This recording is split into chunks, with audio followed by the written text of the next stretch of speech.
Ismail nyaris gagal asa eksklusif. Mengapa Bunda Hajar sempat berhenti menyusui? Inilah hikmah Idul Adha yang jarang terkuak. Atas perintah Allah, Nabi Ibrahim membawa Hajar dan putranya Ismail ke sebuah gurun yang sangat panas, tandus, kering, gersang di antara dua bukit.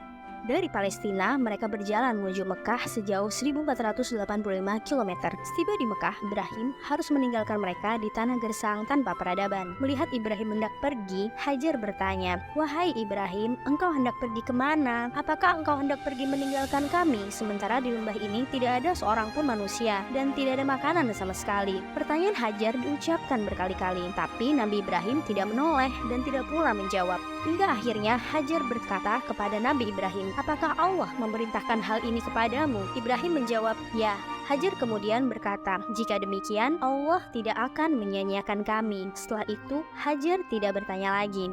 Begitu berat hatinya meninggalkan istri dan anaknya yang masih bayi di sebuah lembah yang tak berpenghuni, tak berair, dan tak bertanaman. Hajar kembali ke tempat semula, sementara Ibrahim terus berjalan. Ketika Nabi Ibrahim tiba di bukit dan tidak dapat dilihat lagi oleh Hajar, dia menghadap Ka'bah, kemudian berdoa sambil mengangkat kedua tangannya. "Ya Tuhan kami, sesungguhnya aku telah menempatkan sebagian keturunanku di lembah yang tak ada tanamannya dan berada di sisi rumahmu Baitullah yang dihormati. Ya Tuhan kami, demikian itu kami lakukan agar mereka melaksanakan sholat. Maka jadikanlah hati sebagian manusia cenderung kepada mereka dan anugerahilah mereka rizki dari buah-buahan. Mudah-mudahan mereka bersyukur." Quran Surat Ibrahim ayat 37. Setelah Nabi Ibrahim pergi, Hajar menyusui anaknya serta makan dan minum dari bekal yang telah ditinggalkan oleh Nabi Ibrahim. Sampai pada saat perbekalan yang dibawanya berupa sekeranjang kurma dan sekantung air ternyata makin menipis dan akhirnya habis, Hajar merasa lapar dan dahaga. Air susu Hajar tidak lagi keluar. Hal itu membuat Ismail lapar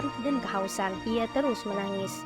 Hajar melihat ke sana kemari, barangkali tersedia air, tapi dia tidak melihat adanya air. Setelah berlari-lari kecil bolak-balik Bukit Sofa dan Bukit Marwah sebanyak 7 kali sembari berdoa pada Allah, ia teringat Ismail yang telah lama ia tinggalkan. Kemudian ia bergegas ke sana. Sesampainya di sana, Hajar dibuat terkejut karena di tempat Ismail berbaring ada sebuah mata air jernih yang keluar dari ujung kaki Ismail. Air tersebut terus mengalir dan menggenang. Kemudian Hajar menamainya sebagai air Zam-Zam. Hajar meminum air Zam-Zam tersebut dan ajaibnya, ia bisa kembali menyusui Ismail. Air Zam-Zam terus mengalir sehingga Hajar dapat memberikan ASI kepada Ismail hingga bayi itu kenyang. Rasulullah bersabda, "Sebaik-baik air di muka bumi adalah air Zam-Zam." Air tersebut bisa menjadi makanan yang mengenyangkan dan bisa sebagai obat penyakit. Makna Idul Adha ternyata tidak berhenti pada perintah berkurban dan berhaji, namun juga terselip perintah menyusui di dalamnya.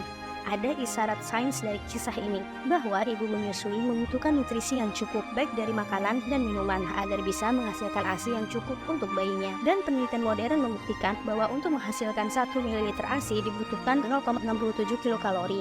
Ibu menyusui membutuhkan 2.500 kilokalori setiap harinya agar memiliki energi untuk menghasilkan ASI sebanyak 1 liter lebih untuk bayinya. Bantu Laktashare menyalurkan tunjangan menyusui berupa paket sembako gratis senilai 500.000 agar nutrisi ibu menyusui tercukupi. Gizi seimbang, ASI pun lancar. Ayo patungan sedekah mulai 50.000 di hari ini untuk pembelian sembako bagi ibu menyusui yang duafa. Salurkan donasi Anda melalui share seluas-luasnya. Saya Dr. Meralda Niniasi, founder Laktashare. Bantu Ibu Pertiwi melahirkan lebih banyak pejuang ASI karena pangan pertama bayi manusia hanyalah ASI. Donor ASI yang aman, di Laktashare aja.